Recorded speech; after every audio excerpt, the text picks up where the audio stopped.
The next question is from Natalia. Please explain the current situation. TV talking heads say that we should respect all previous rulers in our history, because they built our country one way or another.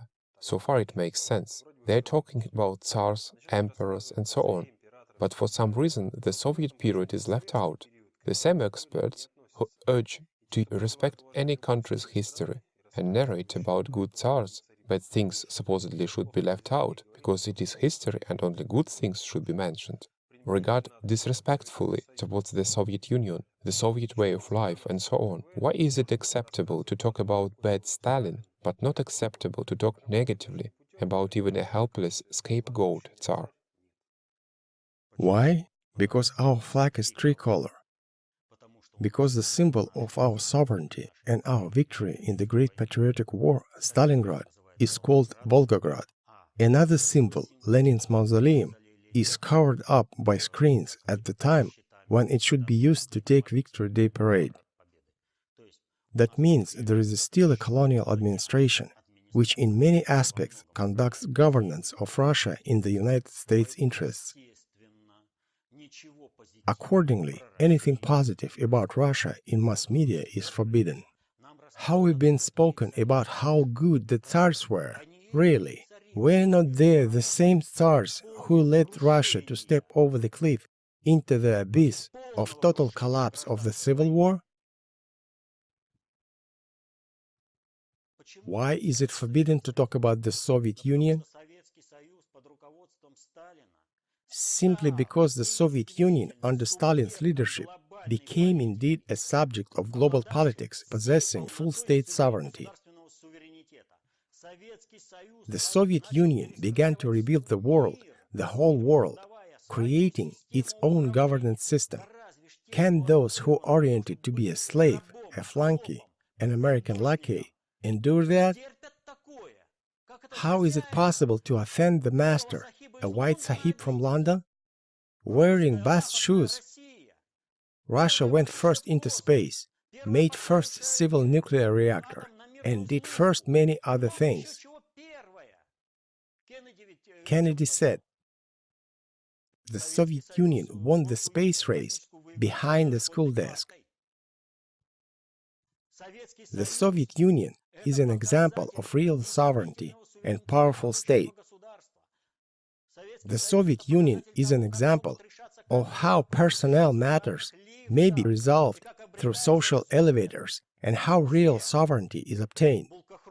All white guard runners to the West cannot forgive Russia the fact that Russia came through to become an accomplished great power without them. Wearing bast shoes, dirty-faced Russia must not. Russia couldn't flourish because they were licking the boots of the Western master, and where they all ran to. They were betraying Russia by selling it out with giblets.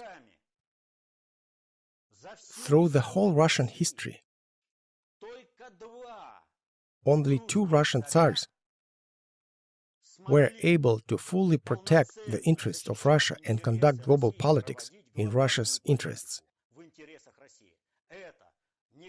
They were Ivan IV Grozny, Ivan Vasilievich, known as the Great in Old Rus, and Nicholas I. These two emperors conducted real global politics in Russia's interests, but both of them were slandered. There is nothing good to be said about either of them from our TV broadcasters' viewpoint.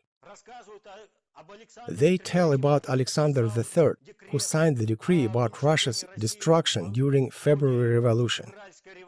I mean the circular order Cooks Made Children, which deprived the country of national professionals.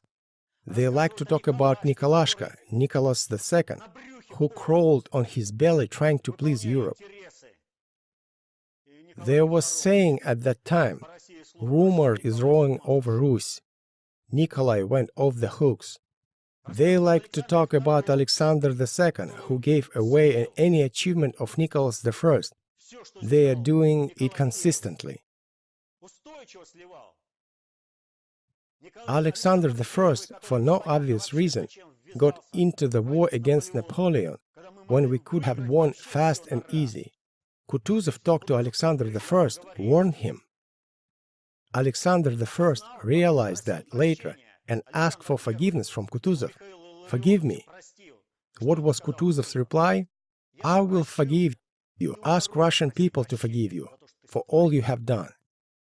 Of course, they didn't rule solo by themselves. And of course, there was something positive in their rule. Russia developed somehow. But to talk about them as creators of Russia is too far-fetched. They don't speak anything positive, not only about the Soviet period.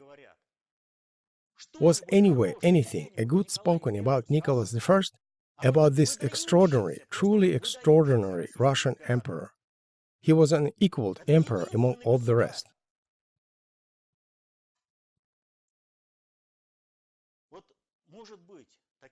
Maybe Peter the Great could become the same global player. But Peter I faced one of the most difficult tasks. He is also not treated with much affection. Peter I was raised in such a way that he should destroy Russia, but he took the Russian kingdom and left it as the Russian Empire. Yes, he brought a lot of negative to Russia, but he saved, not destroyed Russia. Peter the Great must be appreciated and respected for that. So censorship is in action, political censorship. Russia must not be a sovereign state. However, during the Soviet period, for the first and only time, its potential opened and was truly unveiling. That is why the Soviet period must be blackened. Nicholas I and Ivan Grozny both must be painted black. But Alexander III must be admired. Alexander III deprived Russia of all human resources. He deprived Russia of national professional staff, as if on coup. The country didn't have any other choice as to collapse. However, he must be admired. He is a peacemaker. But they wouldn't explain why Alexander III is a peacemaker, because Nicholas I, by conducting global politics, made Europe fight against Russia in so-called Crimean War. As a result, they lost tempo in World War I preparations and in the whole of Europe restructuring. After the Crimean War, they were compelled to leave more or less Russia alone and focused on the creation of the subject of the future aggression against Russia, Germany. They were busy collecting Germany from different principalities, then winning in the Franco-Prussian War. It is a huge amount of work. So they were merely busy. Alexander III got everything on a silver platter and had all chances to make his move, but he didn't do anything. That is why they are advertised. If we orient on false leaders, we will keep repeating their mistakes. Should we follow leaders who really achieved new heights of state governance, heights of sovereignty? We will move along their creative path and get the state's sovereignty.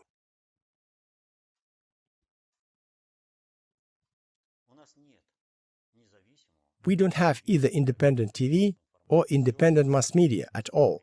Everything is under severe censorship. The informational backdrop for a planned collapse of Russia is still being built. We have talked a lot about Nicholas II, who said he is a saint. He took over the country after Alexander III. That was considerably stronger. No thanks to Alexander III. The latter had a God-sent situation to do that. Nicholas II had the opportunity to neutralize all negative aspects of Alexander's governance, but he redoubled all negatives and hampered all positives. Russia entered World War I with no manufacturing industry at all. Russia didn't have any industry, no shipbuilding, no aircraft industry, no chemical industry, no engine building, no automobile industry. Russia had nothing.